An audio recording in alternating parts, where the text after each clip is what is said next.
কথা ওলাই আছে এবাৰ এটা নতুন তথ্য যে হিন্দু মানুহৰ মাটি মিয়া মানুহক দিছিল এসিএস বিষয়া নুপুৰ বৰাই তাৰ বিনিময়ত লৈছিল টকা এয়া হৈছে 2019 চনত চাকৰিত যোগদান কৰা নুপুৰ বৰাৰ কুকীৰ্তি কি কৰা নাছিল নুপুৰ বৰাই এই অবাধ যি সম্পত্তিৰ পাহাৰ তেওঁ গঢ়িলে এই 2019 বা 2025 ৰ ভিতৰত কেনেকুৱা তেওঁ এখন ৰেট এটা তালিকা আহিছে কোনটো কামত কিমান টকা লয় তেওঁ ঠিক কৰি ৰাখিছিল কম বয়সীয়া এগৰাকী এসিএস বিষয়া কোৱা হৈছিল যে নতুন যেটো অসম প্ৰশাসনিক যেটো পৰীক্ষা হয় নিকা হৈছে আৰু এই পাৰ্টি সকল খুব নিজৰ যোগ্যতাৰ ভিত্তিত তেওঁলোকে পাইছে হয় পাইব পাৰে কিন্তু তেওঁলোকৰ যেটো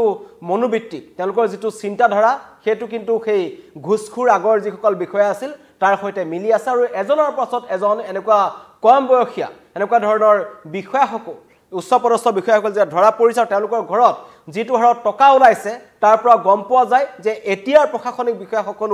সমানেই তেওঁলোক ঘুষখুৰ সকলো নহব পাৰে কিন্তু নুপুৰ বৰাৰ নিচিনা একাংশ বিষয়া আছে যিসকলে টকা নহলে কাম নকৰে কি কামৰ কিমান ৰেট আছিল দুৰ্নীতিগ্ৰস্ত এসিএস বিষয়া নুপুৰ বৰাৰ এখন সৰু তালিকা আমাৰ ওচৰত আহি পৰিছে চিঠাৰ নামজাৰি নামত লৈছিল 30 পৰা 40 হাজাৰ টকা উত্তৰাধিকাৰী নামজাৰি নামত লৈছিল 7,000 পৰা 10,000 টকা মাটি কিনা বেচাৰ অনুমতি নামত লৈছিল 15,000 পৰা 40,000 টকা অটো মিউটেশনৰ নামত লৈছিল 7,000 পৰা 15,000 টকা ওয়াৰিছ খুট্টে নামজাৰি নামত লৈছিল 30 পৰা 40,000 টকা বাটুৱাৰ নামত লৈছিল 15 পৰা 20,000 টকা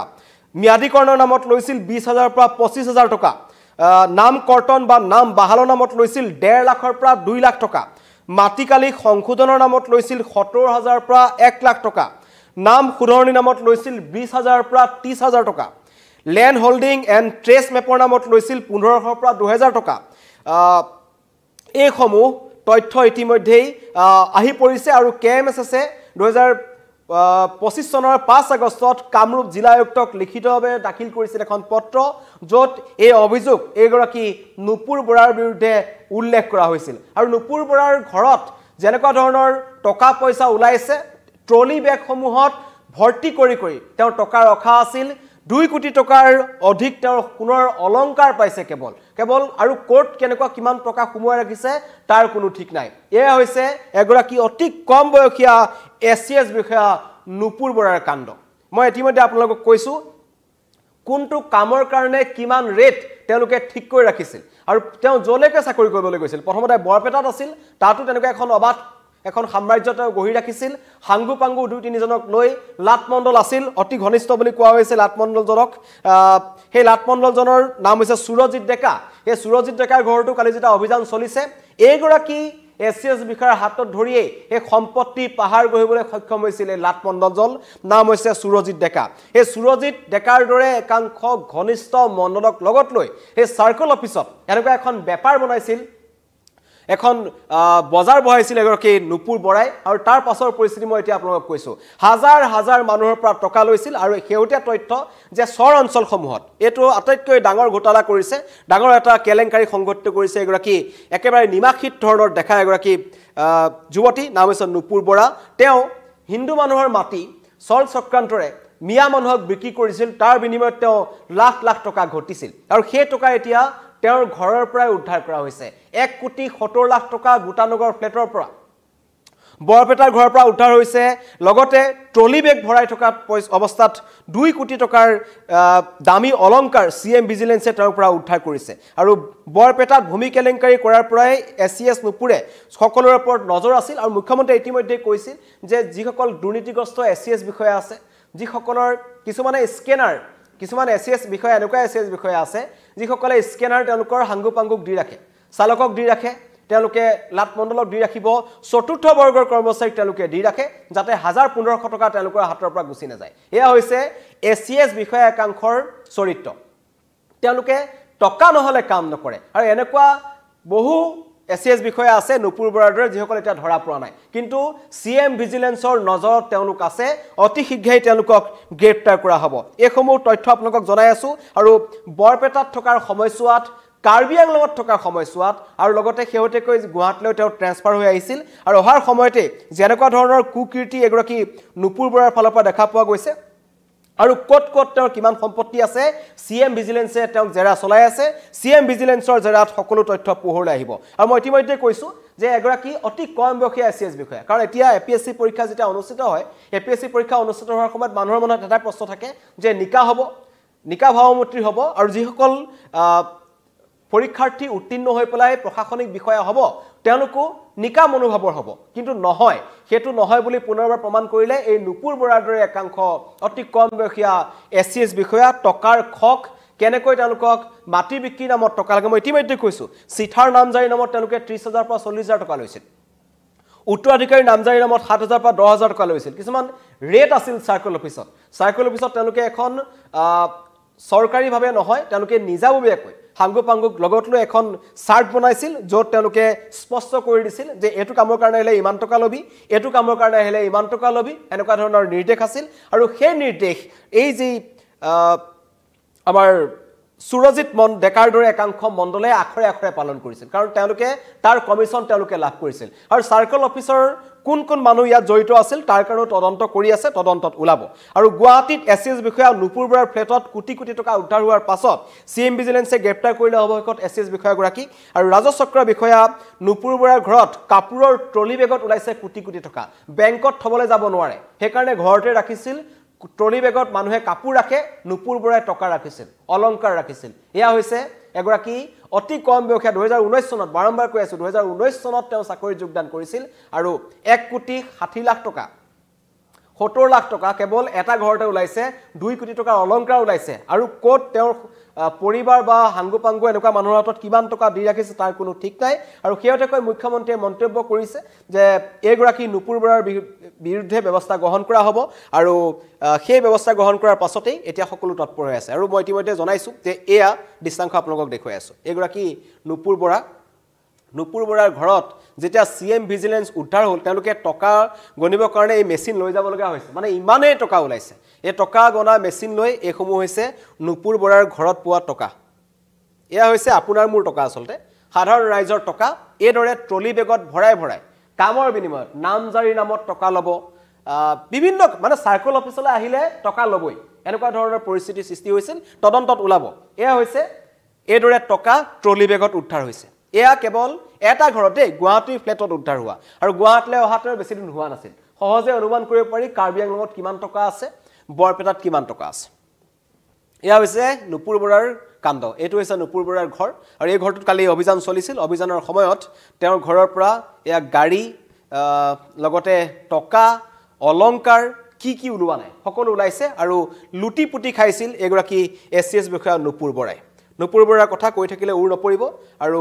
এই টকাৰ সম্পত্তি গহাৰ পাছতো আৰু টকা খাবলৈ চেষ্টা কৰিছিল হেখত ধৰা পৰিছে এয়া এটা দৃশ্য ভাইৰেল হৈ আছে যোনদিনাখন গ্ৰেপ্তাৰ হৈছে তাৰ আগদিনাখন এইদৰে যিজন লাটমণ্ডলৰ কথা কৈ আছো সুৰজিত ডেকাৰ সৈতে এইদৰে পাৰ্টি কৰি আছিল নিশা এয়া হৈছে এগৰাকী এসএস বিষয়াৰ এটো ব্যক্তিগত কথাবোৰ তথাপিও কিন্তু টকা সম্পত্তি যিদৰে গহিলে টকা থাকিলে হাতত থাকিলে কেনেকুৱা ধৰণৰ এটা জীৱন কটাব পাৰি বা এগৰাকী প্ৰশাসনিক বিষয়া হিচাপে যি সাধাৰণ তেওঁলোকৰ চাকৰি দৰমহা থাকে সেই দৰমহাত এনেকুৱা ধৰণৰ এটা বিলাসিতা জীৱন পালন কৰাটো এগৰাকী এসএস বিষয়াৰ কাৰণে কিমান সহজ হেতু সহজে অনুমান কৰিব পাৰি এইদৰে বাৰত নাচি আছে লগত আছে লাটমণ্ডল সুৰজিত ডেকা যিজন তেওঁ সুহাত স্বৰূপ বুলি কোৱা হৈছিল এইদৰে নাচি আছিল কিন্তু পিছদিনাখনে যে গ্ৰেপ্তাৰ হৈ যাব নুপুৰ বৰাই গমে পোৱা নাছিল এয়া দৃশ্যাংশ দেখুৱাই আছো বাৰত নাচি আছে টকা লুটিছে মন গলেই সাৰ্কেল অফিচৰ পৰা টকা আহে লাখ লাখ কোটি কোটি টকা ঘৰত পৰি আছে খৰচ কৰিবলৈ জাগা নাই কোট কৰিব এইবোৰকে কৰি আছে আৰু পিছত আহি গ্ৰেপ্তাৰ হৈছে নুপুৰ বৰা আৰু মুখ্যমন্ত্ৰীয়ে মন্তব্য কৰিলে যে তেওঁৰ বিৰুদ্ধে কিমান দিনৰ আগৰ পৰা সিএম ভিজিলেন্সৰ চকু আছিল সিএম ভিজিলেন্সে এগৰাকী নুপুৰ বৰাক কিমান দিনৰ পৰা নিজৰ নজৰত ৰাখিছিল সকলো তথ্য সিএম ভিজিলেন্সৰ আছে আৰু এখন লিষ্ট আছে সিএম ভিজিলেন্সৰ হাতত এনেকুৱা ঘুষখোৰ একাংশ এসএস বিষয়ৰ এখন লিষ্ট আছে তেওঁলোকৰ দৰজাটো কেদিমানৰ পিছত নক কৰিব সিএম ভিজিলেন্সে মুখ্যমন্ত্ৰীৰ মন্তব্য আপোনাক শুনা বিচাৰিছো নগদ টকা প্ৰায় 70-75 লাখ টকা সোণৰ গহনাও যথেষ্ট আমি পাইছো আৰু এই বিষয়াগৰাকীয়ে বৰপেটাত মাটিৰ বহুত গণ্ডগোল কৰাৰ কাৰণে আজি আমি 6 মাহৰ পৰা তেওঁৰ ওপৰত আমি গোপনে ইনকুৱাৰী কৰি আছিলোঁ যোৱাকালি ৰাতি তেওঁ এটা টুৰিষ্ট লজত আছিলে নহ'লে যোৱাকালি ৰাতি আমি পালোহেঁতেন আজি ৰাতিপুৱা ঘৰ গৈ পোৱাৰ লগে লগে তালাচী চলাই আৰু ইমান টকা পইচা ধৰাত পৰে গুৱাহাটীত গ'লে মই আৰু বিতং প্ৰতিবেদন লাভ কৰিব পাৰিম প্ৰায় 1 কোটি টকা নগদ টকা আৰু সোণৰ গহনা নগদ টকা প্ৰায় 70-75 লাখ টকা সোণৰ গহনাও যথেষ্ট আমি পাইছোঁ আৰু এই বিষয়াগৰাকীয়ে বৰপেটাত মাটিৰ বহুত গণ্ডগোল কৰাৰ কাৰণে আজি আমি 6 মাহৰ পৰা তেওঁৰ ওপৰত আমি গোপনে ইনকুৱাৰী কৰি আছিলোঁ যোৱাকালি ৰাতি তেওঁ এটা টুৰিষ্ট লজত আছিলে নহ'লে যোৱাকালি ৰাতি আমি পালোহেঁতেন আজি ৰাতিপুৱা ঘৰ গৈ পোৱাৰ লগে লগে তালাচী চলাই আৰু ইমান টকা পইচা ধৰাত পৰে গুৱাহাটীত গ'লে মই আৰু বিতং প্ৰতিবেদন লাভ কৰিব পাৰিম এদৰে নাচি নাচি গ্ৰেপ্তাৰ হৈ গ'ল নুপুৰ বৰা তেওঁ গমেই পোৱা নাছিল যে তেওঁৰ ওপৰত CM ভিজিলেন্সৰ নজৰ আছে আৰু এদৰে কালিৰ দিনটোৰ আগৰ দিনটোৰ কথা কৈ আছো এদৰে নাচি আছিল নিখা আৰু টকা লুটিপুটি খাইছিল আৰু এনেকুৱা ধৰণৰ মনোভাৱ আহিয়ে গৈছিল যেটো ঘুষখুৰ হিচাপে নিজকে তেওঁ মানি লৈছিল টকা নহলে তেওঁ কাম নকৰে টকা খৰচ কৰিবলৈ জায়গা লাগিব এয়া 912ত পাৰ্টি কৰি আছিল পাৰ্টি কৰাৰ পিছদিনাখনেই CM ভিজিলেন্সৰ এতিয়া জেৰা তেওঁ থাকিব লগা হৈছে জিম্মাত থাকিব লগা হৈছে কিন্তু এটো কথাই পুনৰবাৰ প্ৰমাণ কৰে যে সকলো প্ৰশাসনিক বিষয়া নিকা নহয় এতিয়া সৰকাৰ প্ৰশাসনে যিমান যি নকক যে আমি যোগ্যতাৰ ভিত্তিত ছাত্ৰ ছাত্ৰীসকলক নিৰ্বাচিত কৰিছো হয় যোগ্যতাৰ ভিত্তিত নিৰ্বাচিত হৈছে কিন্তু চাকৰি পোৱাৰ পাছত একাংশৰ মতিভ্ৰম হয় যিদৰে নুপুৰ বৰাৰ হ'ল 2019 চনত এটা খুব ভাল চাকৰি পাইছিল APSC পৰীক্ষাত তেওঁ পাছ কৰিলে সাৰ্কেল অফিচাৰ হিচাপে জয়েন কৰিলে যেটো স্যালাৰি থাকে সেই স্যালাৰিটোত এজন সৰকাৰি বিষয়া চলিব পাৰি তাতকৈ বহুত কম দৰমহাত মানুহ চলি আছে কিন্তু নহয় টকাৰ খক আৰু ট্ৰলি বেগত টকা ৰাখিব লাগিব 2 কোটি টকাৰ অলংকাৰ তেওঁৰ হাতত থাকিব লাগিব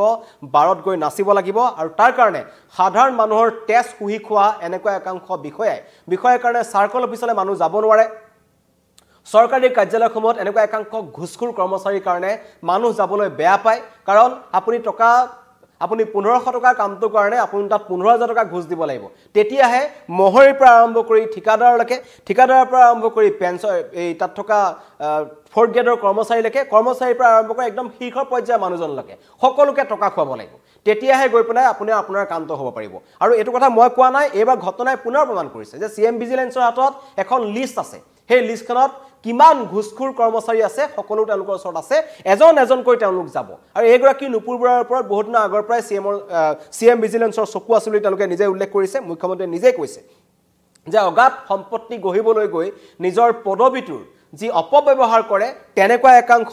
কৰ্মচাৰীৰ বিৰুদ্ধে CM ভিজিলেন্স কঠোৰ হ'ব আৰু তেওঁলোকক অতি শীঘ্ৰে গ্ৰেপ্তাৰ কৰা হ'ব আৰু মই ইতিমধ্যে এই দৃশ্যাংকটো এইকাৰণে বাৰে দেখুৱাইছো যে সপোনতো ভবা নাছিল এগৰাকী নুপুৰ বৰাই যে এই নাচি থকা পিছদিনাখনে তেওঁ গ্ৰেপ্তাৰ হ'ব আৰু এগৰাকী নুপুৰ বৰাই মুখ্যমন্ত্ৰীয়ে যেটো কথা কৈ আছিল যে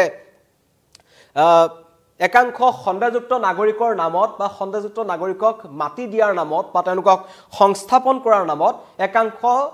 বিষয়াৰ হাত আছে হয় এনেকুৱা নুপুৰ বৰাৰ দৰে একাংশ বিষয়াৰ হাত আছে কাৰণ তেওঁলোকে টকাৰ বিনিময়ত খিলঞ্জিয়াৰ স্বাৰ্থ এবোৰ তেওঁলোকৰ মনত নাহিলে তেওঁলোকে হিন্দু মানুহৰ মাটি খিলঞ্জিয়াৰ মাটি একাংশ সন্দেহযুক্ত বাংলাদেশী নাগৰিকক বা যিসকল বেদখলকাৰী আহে তেওঁলোকে টকাৰ বিনিময়ত গটাই দিলে আৰু তাৰো তথ্য পোৱা গৈছে জেৰা চলাই আছে কেৱল টকা লাগে যিকোনো টকাৰ কাৰণে যিকোনো পৰ্যায়লৈ যাব পাৰে যিকোনো কাম কৰিব পাৰে এই নুপুৰ বৰাৰ দৰে একাংশ এছএছ বিষয়ে ইতিমধ্যে নুপুৰ বৰাক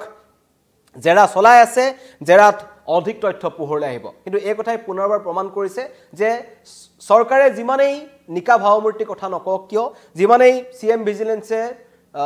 একসকল লোকৰ বিৰুদ্ধে অভিযান নচলাওক কিয় কিন্তু টকাৰ খক একাংশ সৰকাৰি কৰ্মচাৰী এৰিব নোৱাৰে হেতু তেওঁলোকৰ চৰিত্ৰ তেওঁলোকে লৈছিল লৈ আছে লৈ থাকিব ধৰাও পৰি থাকিব কিন্তু তাৰ পাছতো তেওঁলোকে অগাধ সম্পত্তি গঢ়ি থাকিব ধন্যবাদ